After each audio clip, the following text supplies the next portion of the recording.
To use affordable liquefied petroleum gas, a craftsman in Pakistan decided to make a gas cylinder out of iron sheets. Even though they don't have high-end production equipment, they managed to create a large capacity product through a series of processes. These iron sheets are the raw materials. First, the craftsman uses a cutting machine to cut the iron sheets to a uniform size. To make it easier to shape the iron sheets into a cylinder, the ends of the sheets need to be bent to prevent warping after shaping. Next, they insert the sheets into a rolling machine. To prevent the formed cylinder from deforming, the seams are spot welded. Since the cylinder is made of 3 parts, another iron sheet is cut into a circle. For the bottom, which needs to be stamped, they apply a layer of glue to the surface and wrap it with 2 layers of plastic film. The main purpose is to make the iron sheet smoother during stamping, to avoid defective products. After simply stretching and shaping the iron sheet, the bottom edges become uneven. So, the edges need to be trimmed. Next, a valve hole is stamped in the center to facilitate refueling, but the valve is connected to the cylinder by threads,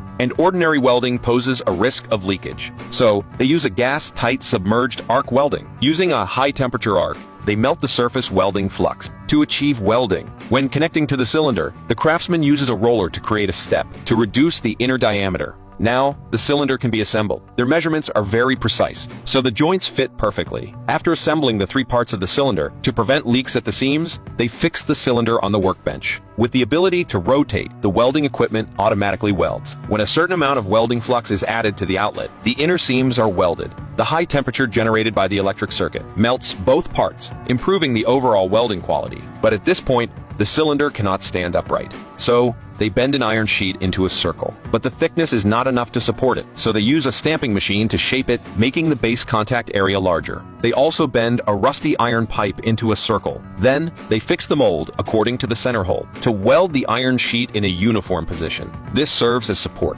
Then, they weld it to the iron sheet. After assembly, to test if the cylinder is qualified, they use an air pump to inject compressed air. If the pressure gauge does not change, it means the cylinder has passed the inspection. But because there is still rust on the surface, the craftsman pushes the cylinder into a sandblasting machine to make the surface smoother. To make the cylinder more wear-resistant, they choose a high-end powder coating process. Using high-pressure gas, they make the charged powder adhere to the surface, covering the iron sheet. But after a certain time, the powder may fall off. So, they use high temperature to heat the cylinder surface, melting the powder. To better calculate the weight of the liquefied gas, they weigh it before it leaves the factory and mark the value on the cylinder surface with silk screen printing. Then, they screw the valve in place. To prevent valve leakage, the craftsman uses water for bubble testing. At this point, the liquefied petroleum gas cylinder made of iron sheets is completed. What do you think of the Pakistani craftsman's skills?